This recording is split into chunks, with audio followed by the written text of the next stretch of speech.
The foreclosure on the home was the biggest thing on us.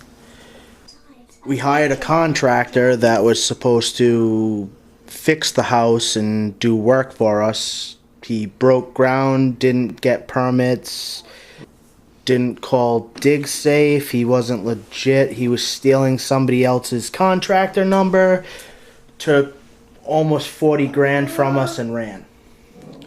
So took all of our money to try to fix what he left, and so that we wouldn't get fined.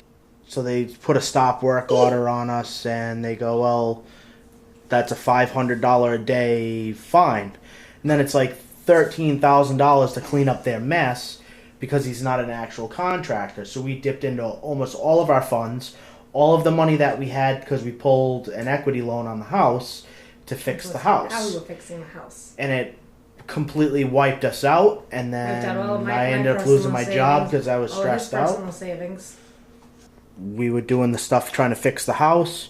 We got most of the inside of the house done when all of this stuff happened, and we were trying to get siding and windows and everything else done, and then they took off with the money. It was pretty much hell when we were homeless.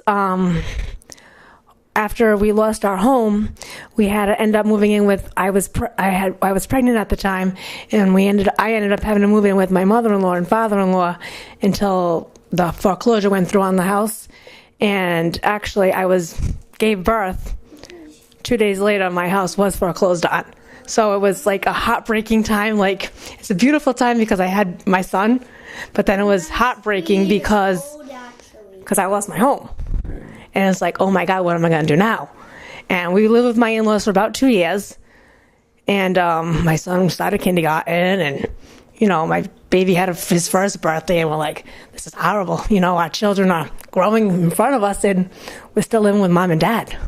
Well, dad got sick, and mom's like, you guys got to find your own way. And, we ended up going to a shelter, which wasn't bad.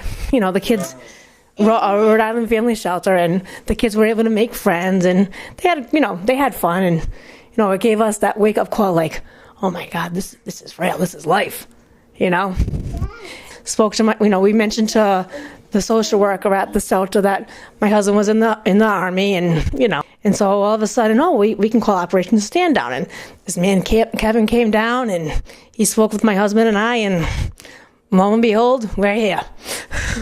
That's good. But it was a journey, let me tell you. It was an eye-opening experience. And people think that, people are bums, they're homeless.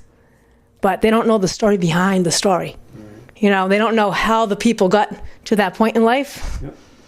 And it's a long journey which happens to get the people to that point.